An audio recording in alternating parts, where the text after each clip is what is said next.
I was clinically dead for 45 minutes. The doctors called it a miracle. But what I saw on the other side wasn't for me. It was about the secret that was destroying my son. Before the accident, my life wasn't a life. It was a project. And I was the project manager. On paper, everything was perfect. I was Sarah, 44, a corporate lawyer with an office that overlooked the entire city. I had the successful husband, the beautiful home in the suburbs, the smart, athletic teenage son. I had everything on the checklist.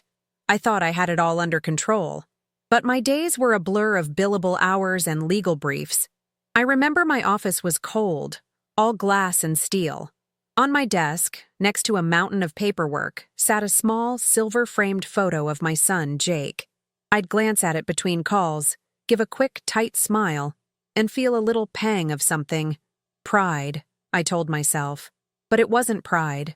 It was a reminder of a life I was supposed to be living, somewhere outside that office. I was winning cases, but I was losing time.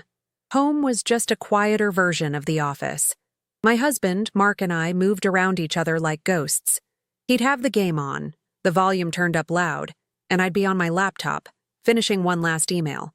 We never fought. We never even really talked. We just existed in the same space, separated by a silence that was louder than any argument. I convinced myself this was just what marriage looked like after 20 years. Comfortable, stable, but it was just empty. And Jake, I thought I knew my own son. I knew his grades were slipping a little, but I figured it was just teenage stuff. I knew he was quiet, but I told myself he was just introverted. I was so focused on making sure he had the best of everything, the best schools, the best gear, the best future, that I never stopped to ask him how he was feeling right now. I saw the closed door to his bedroom, but I never saw the war he was fighting behind it.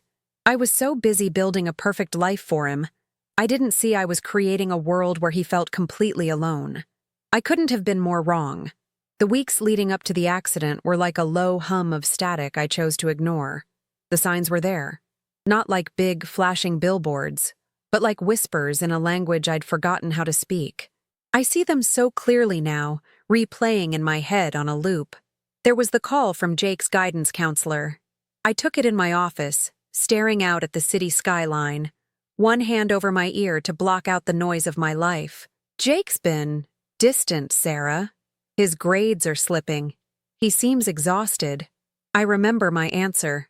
It was crisp, professional, dismissive. He's a teenager, Mr. Henderson. They're all tired and moody. I'll talk to him. But I never did. I sent him a text. Something stupid like, "Let's get your grades up, buddy. Focus." I managed my son's life through text messages. Then there was his appearance. He was getting so thin. His face, which was always so full and bright, started to look hollow.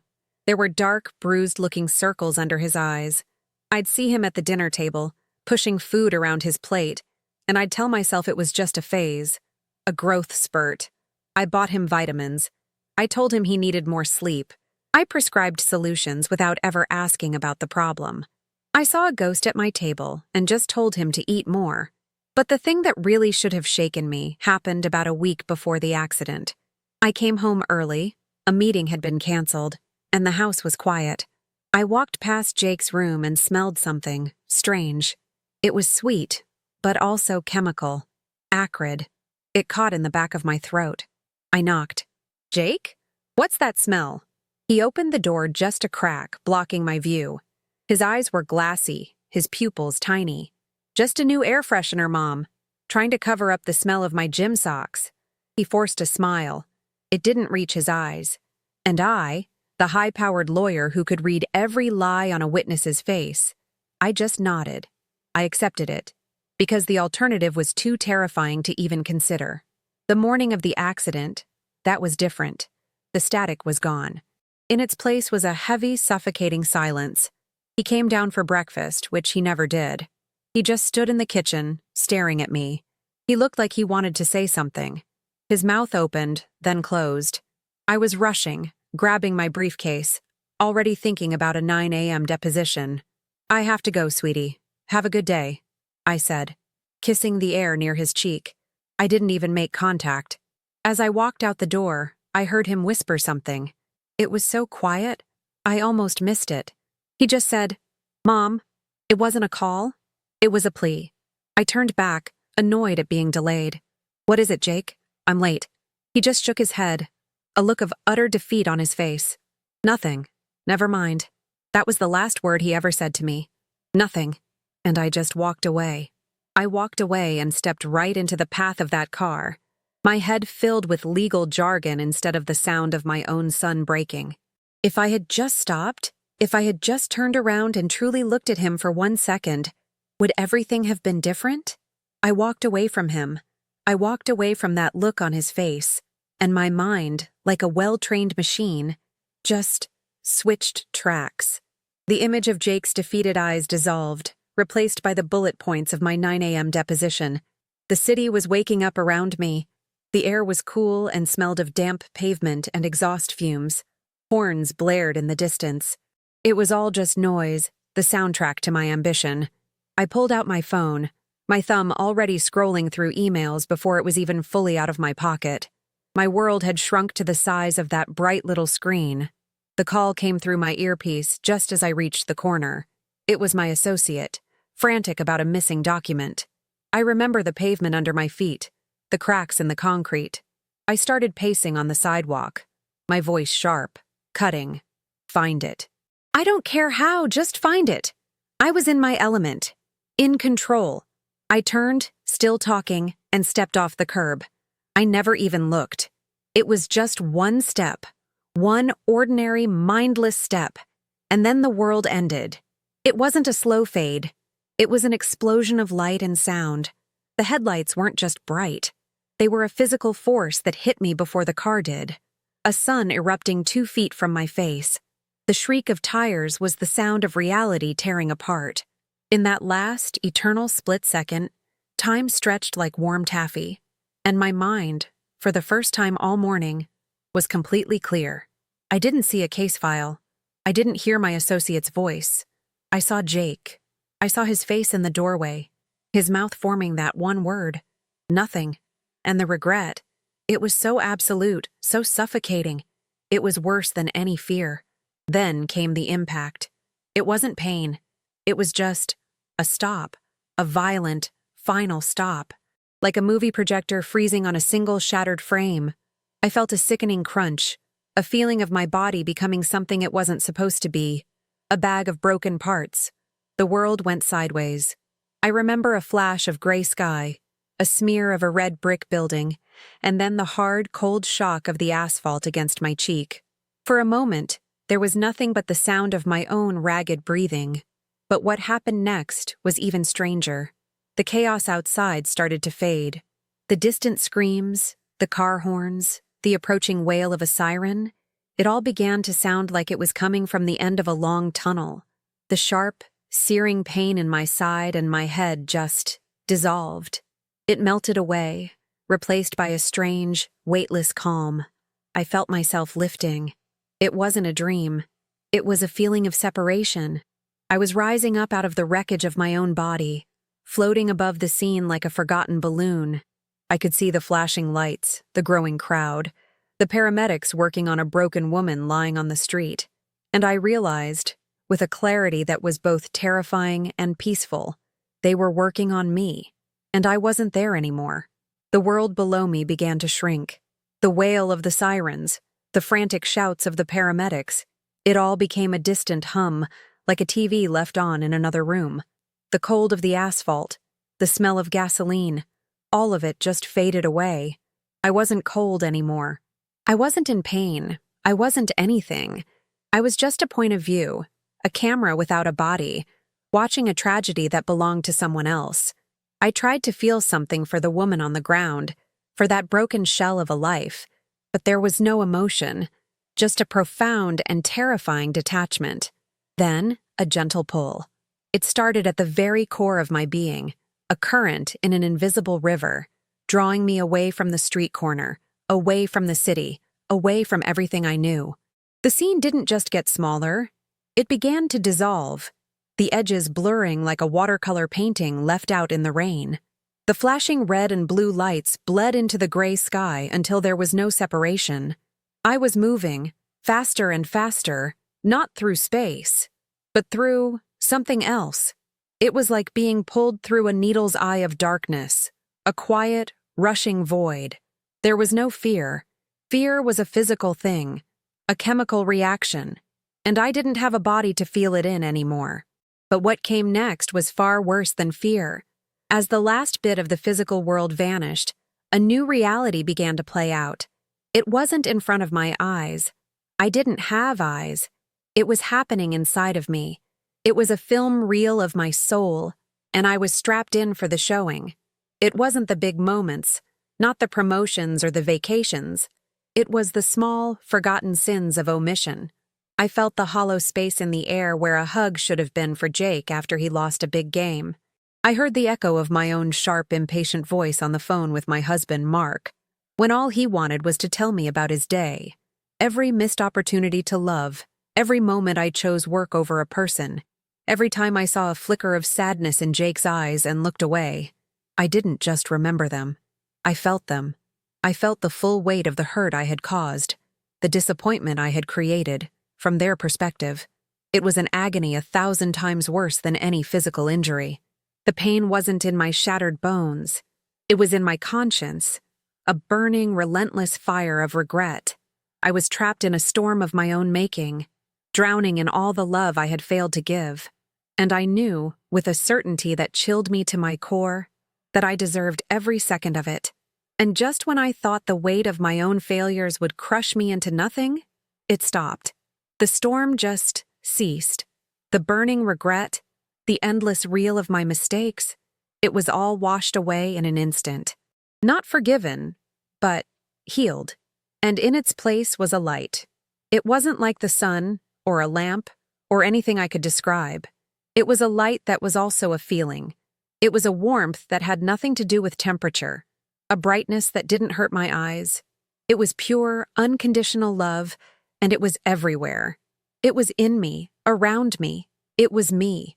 I felt known, completely and utterly known, down to the last selfish thought I'd ever had, and I was loved anyway. There was no judgment here, only peace. And in the center of that peace, there was a presence. I knew, without being told, I was with God. There were no words. There was no need for them. Communication was instant, a pure transfer of knowing. The presence didn't ask me about my life. It had felt my life review right alongside me. It understood. And then, with a gentleness that broke my soul open, it showed me the truth. Not my truth. The real one. The light coalesced, forming an image so clear it felt more real than the life I'd just left. It was Jake's bedroom. The room I had decorated but hadn't truly entered in months. It was dark, the only light coming from his phone screen. And I saw him. Really saw him for the first time. He was so thin, his face was a pale, haunted mask. The dark circles under his eyes were like bruises on his soul. And in his hand, shaking slightly, was a small orange bottle. I watched, frozen, as he tipped a pile of pills into his palm. I wasn't just seeing it, I was feeling it. I felt the profound emptiness inside him, the gnawing loneliness, the desperation that had become his only companion. The addiction wasn't a choice. It was a cage, and he was rattling the bars, looking for a way out. A scream tore through my consciousness, but I had no mouth to let it out. It was a silent, eternal shriek of a mother watching her child die. Why? I begged the presence. Why are you showing me this? I can't do anything. I'm dead. Let me go back. My perfect son, my perfect life. It was all a lie I told myself so I wouldn't have to see this unbearable truth. And the answer came, not in a voice, but as a wave of absolute certainty that filled the void where my heart used to be. His story isn't over, and neither is yours. The vision of Jake faded, replaced by that overwhelming feeling of purpose. He needs his mother, not his lawyer. Go back. Be my light in his darkness. I felt a mission being imprinted on my very soul, a command that was also a gift. I will work a miracle in his life through you. In that moment, everything I had ever valued, the career, the status, the billable hours, it all turned to dust. I understood. My first life was a complete failure, but I was being given a second one. And this time, I knew exactly what I had to do. The gentle pull I'd felt before was gone, replaced by a sudden, violent yank, as if a cosmic fisherman was reeling me in from the depths of eternity, back toward the world of noise and pain and second chances. There was no choice. Not really. How could there be? To stay in that perfect healing light would have been peace. It would have been the end of all striving, all pain, all regret. But to stay would also mean accepting the vision of my son as the final frame of his movie. And a mother simply cannot do that. Every instinct I'd ignored in life, every protective urge I'd buried under paperwork, it all rose up in that one silent moment. The love I felt for Jake was no longer just my own small, flawed emotion. It was now connected to, and amplified by, this infinite love that held me. It was a fire that burned away any desire for my own comfort. The choice wasn't a thought. It was a feeling. A complete and total surrender to the mission. Yes, I screamed without a voice. Yes, I'll go. I'll do it. The presence didn't need my answer. It had already felt my decision. The warmth intensified for a final, fleeting moment, like a hand on my shoulder, a blessing for the war I was about to enter. The mission wasn't a suggestion whispered in my ear. It was a brand, seared onto the very fabric of my soul.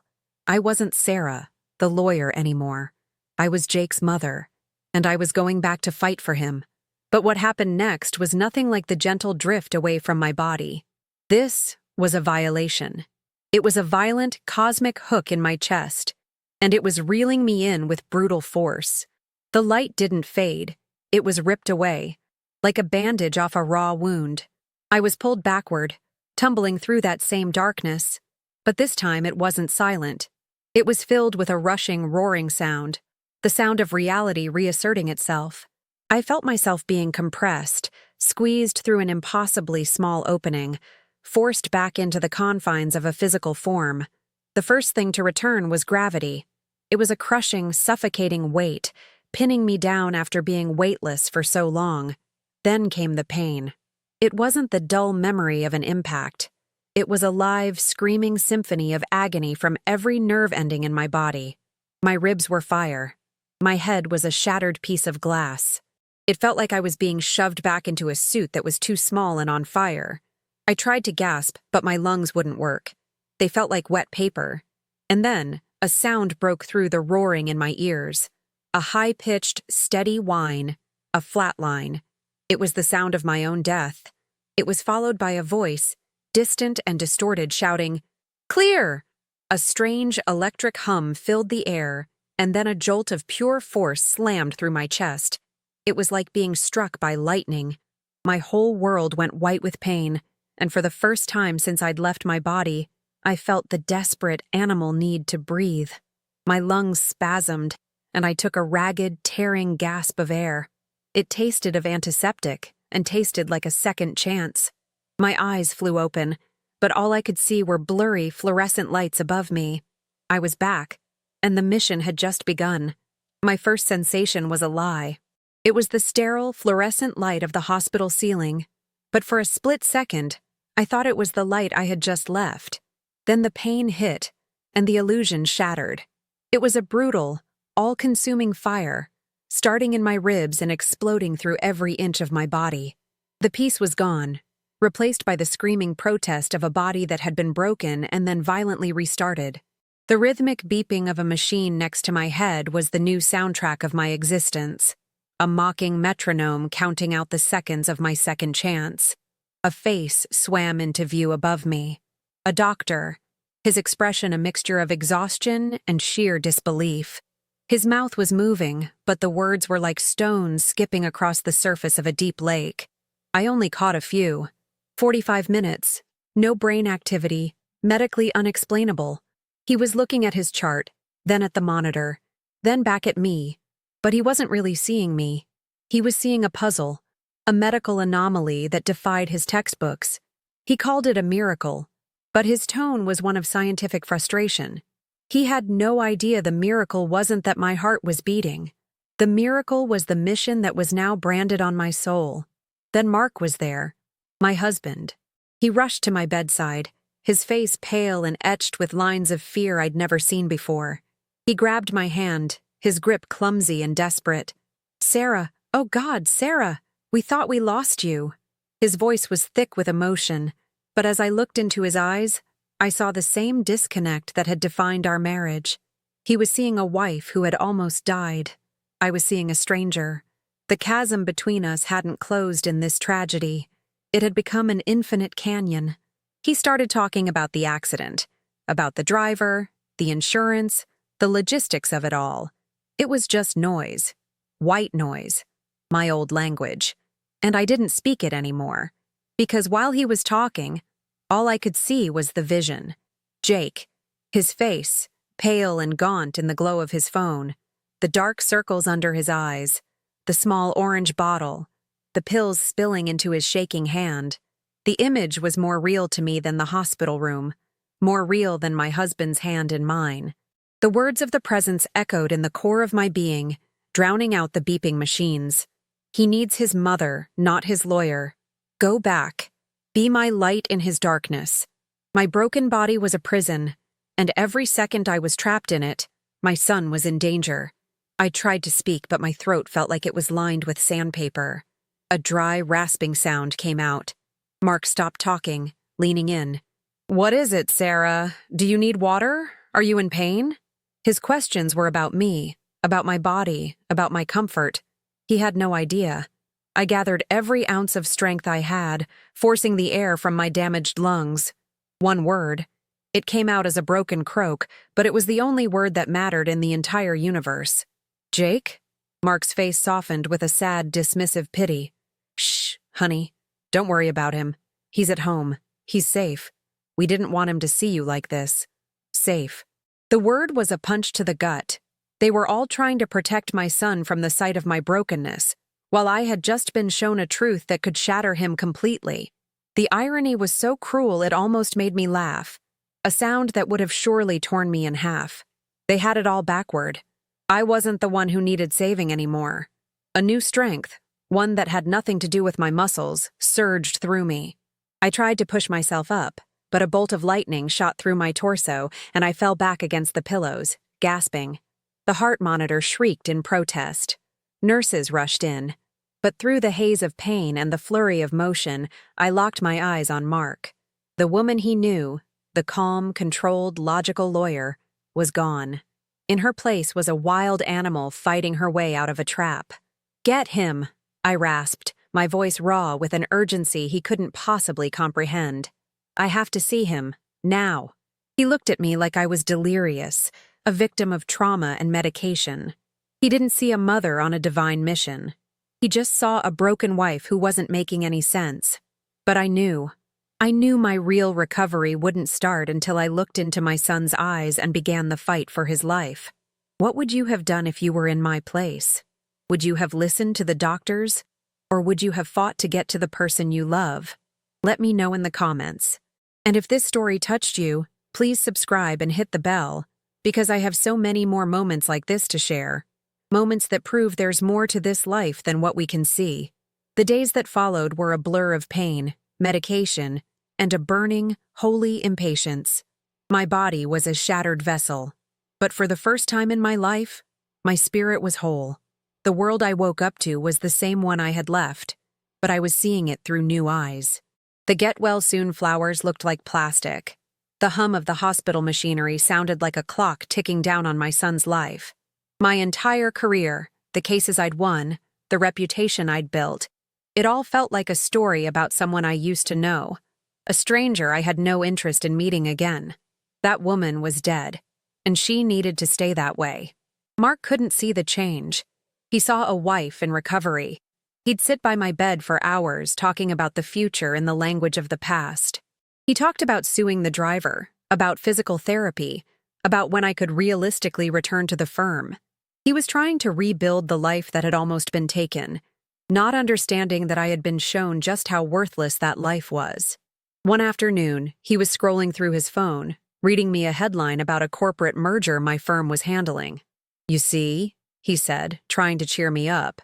"They need you back, Sarah." I just looked at him, and the silence in the room grew heavy. "That person is gone, Mark," I said, my voice quiet but firm. He just stared at me, confused. He thought the trauma was making me say crazy things. He had no idea I was the sanest I'd ever been. But the real battle began when I finally saw Jake. They let him visit after a few days. He stood in the doorway of my hospital room, hesitating, like he was afraid to get too close. The boy I saw wasn't the one from the silver-framed photo on my desk. This was the boy from my vision. He was thin, his shoulders slumped, his eyes shadowed with a pain that had nothing to do with my accident. He was a ghost haunting his own life. Mark prompted him forward. "Go on, son. Say hi to your mom." Jake shuffled to my bedside, his eyes fixed on the floor. He mumbled something about being glad I was okay. The old me would have told him to speak up, to look at me when he was talking. The old me would have started managing the situation. But the new me just reached out and took his hand. His skin was cold. I didn't say, "We need to talk." I didn't ask him if he was in trouble. I just held his hand, looked into his eyes, and started to tell him my story.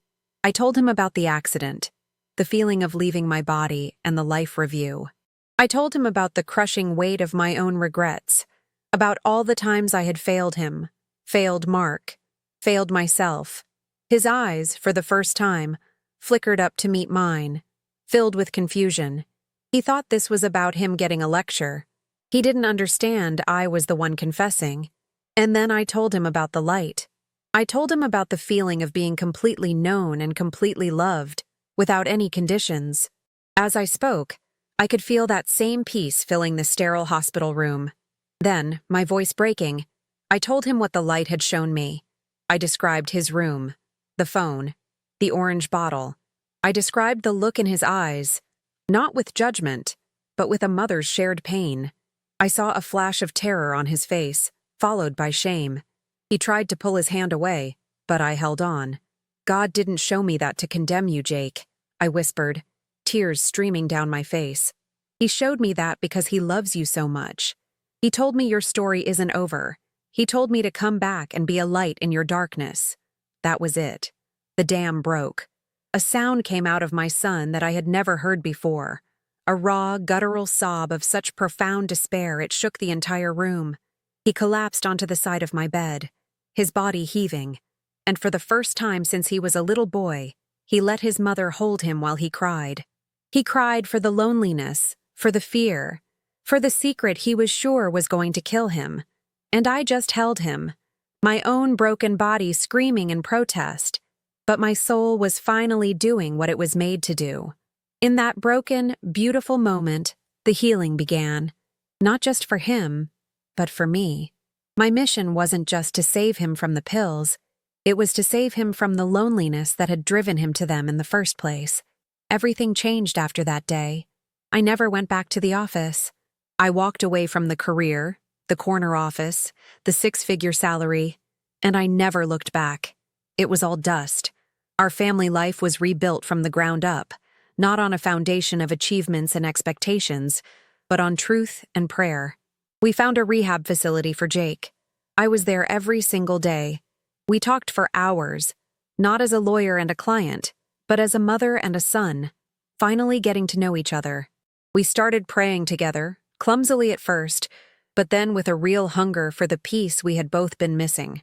The silence that used to fill our house was replaced by conversation, by laughter, and sometimes by tears. It was messy, and it was hard, but it was real. I had to die to learn how to live. I had to see my life from the outside to understand how empty it had become on the inside. My purpose isn't to win cases anymore. It's to tell this story.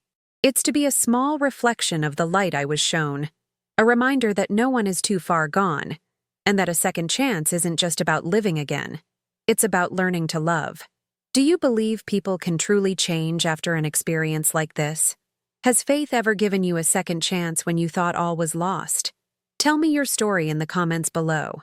If you want to hear more about how we rebuilt our lives from the ashes, make sure you subscribe and ring that bell for notifications. You won't believe what happened next. The miracle wasn't that my heart started beating again. The doctors and nurses, they still talk about that part. The 45 minutes of silence. The chart that said I was gone. But that wasn't the real miracle. The real miracle is what happened after I opened my eyes. It's the quiet moments that prove I was sent back for a reason. It's the sound of my son's laughter in the kitchen. A sound I hadn't truly heard in years. It's seeing the light back in his eyes, clear and bright, no longer clouded by a secret darkness. Today, Jake is 3 years clean. He didn't just get sober, he found a purpose. He found a faith that became an anchor in a storm I never even knew he was in. He speaks to youth groups now, sharing his story with a courage that leaves me breathless. He's the light I was sent back to be, and now he's shining it for others. I had to die to learn how to live. And in a way, I had to die so that he could learn how to live too. My old life feels like a dream about a stranger. The ambition, the billable hours, the cold glass office, it's all gone. In its place is something so much more real. It's messy, it's imperfect, and it's built on a foundation of grace. We pray at the dinner table now, not because we have to, but because we need to. We need that reminder that we were saved, both of us, from the lives we were living. I was shown that the greatest tragedy isn't dying. It's getting to the end of your life and realizing you never truly lived at all. The miracle wasn't escaping death. It was finally understanding why I was sent back. What do you think is the true meaning of a second chance? Is it just about getting more time? Or is it about becoming the person you were always meant to be? Share your thoughts in the comments below. If our story has touched you in any way, please subscribe and hit the bell for notifications. There is so much more to this journey, and I want to share it all with you.